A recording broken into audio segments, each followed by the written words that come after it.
faces like this, then follow along with me in this complete beginner's guide to sculpting in Blender. We'll have you mastering the sculpting tools in no time. If it's your very first time opening Blender, then it's a good idea to check out my complete beginner's guide playlist to get used to the interface if you're struggling with this video tool.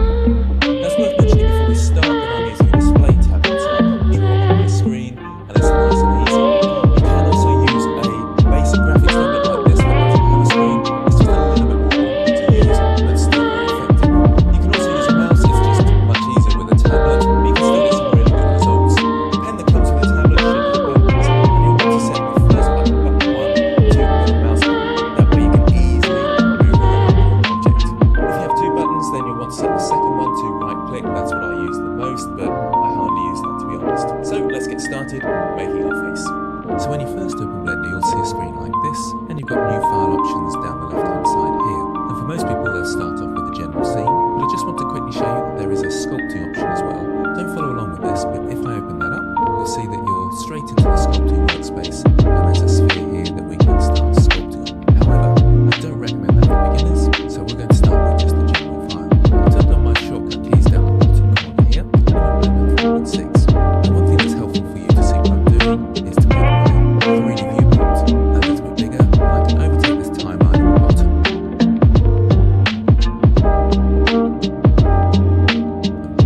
You don't have to follow along with this, it won't make too much difference to you, but I can come down to the bottom corner here where the crosshairs are, click and drag over the other one to just make the viewport a bit bigger. Okay, so a quick reminder of the controls. Middle mouse button is to rotate around your object, and if you have the pen set up, then you should have pen button 1 set to middle mouse button. That makes it nice and easy. The wheel of your mouse is to zoom in and out. If you use a pen, you hold down control while pressing pen button 1, middle mouse button, pen, then you can zoom in and out like this. You can use your numpad to jump to side view and front view and things like that. You can use the coordinates in coordinates just here. Just remember that you've got the X going across, so that's X to Y to X. It helps with symmetry later. And this Y is actually a positive Y, but we have that going away from us in that direction. So going away from us is positive. And this is the side you generally want to be looking at your objects from. And I'll explain why more later. Now holding down Shift and middle mouse button is to strafe side to side. Okay, so let's set up the sculpting. I'll start by setting the geometry. This is not the best object to sculpt with. I'll press Shift A to add and go to the mesh menu. That's the same as the add menu up here, so add and then mesh. And an icosphere is probably the best shape to start with. So I'll add one of those. You should have a dialog box at the bottom left here. If I click on that disclosure arrow, I can change the subdivisions. So it's nice and high. We've got lots of polygons to sculpt with. So we'll go right up to 5. Don't go too far with this because that could crash your machine. So now that we've got to this point, we're ready to start sculpting the object. So I'll go to the sculpting workspace up top here. And this should remind you of the starting scene if you went straight into sculpting. But the handy thing is we have the layout workspace that we don't have to play. We can jump back to if we need to add new objects. We need to extend our brushes so we can build the names. So on the side of the brushes here, cursor changes to the arrows. You can click and drag and bring out the names so you can easily see which brush I'm using. And we're going to start off with the grab brush. But before I do anything, it's a really good idea to turn on symmetry at the top here. So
Control R, and you can see it's remeshed it and taken away a bit of this stretch. Now it still looks a little bit lumpy, so I'll probably go a little bit lower with my number.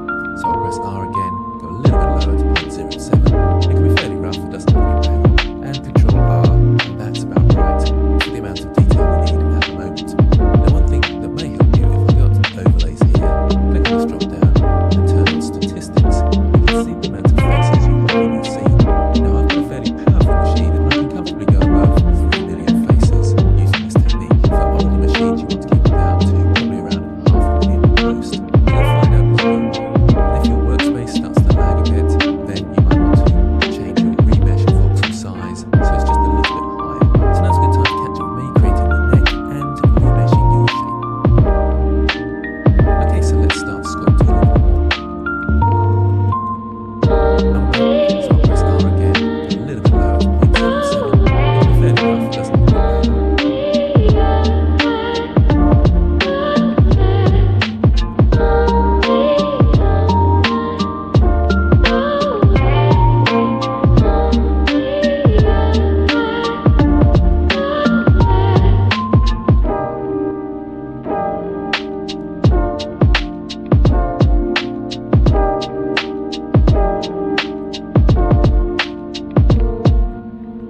doing a nice job of smoothing it out. I can go to other areas, hold down shift. Holding down shift takes you to the smooth brush, and it's just a quick way of doing it.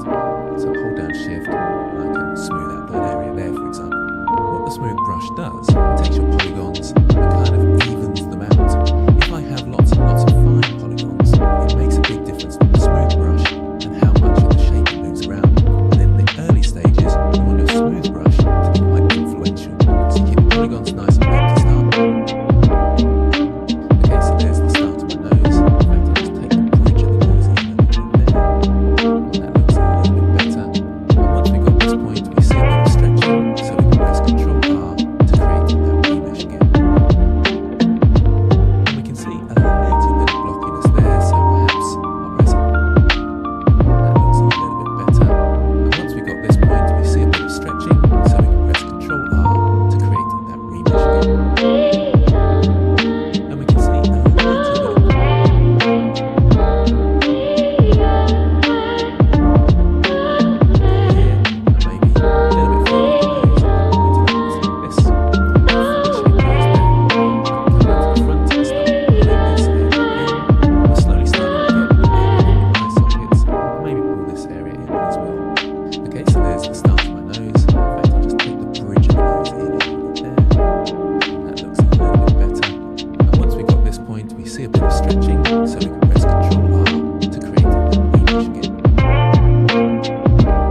see a little bit of blockiness there, so perhaps I'll press R again, bring my voxel size down. This time we can see 6. Press Ctrl R to remesh, and that's a little bit better. And I think that will help us and give us just a little bit more detail. Now you might be thinking, why am I not just putting it up and going really detailed? Because my computer will handle it. What's the problem? Well, the general rule is keep as low detail as possible for as long as possible. The reason being, if I come around to the neck just here, I hold down shift and draw up the neck, you can see it's smoothing it out. And it's doing a nice job of smoothing it out. Go to other areas, hold down shift. Holding down shift takes you to the smooth brush. It's just a quick way of doing it. Hold down shift, smooth out that area there, for example. What the smooth brush does, it takes your polygons and kind of evens them out. If I have lots and lots of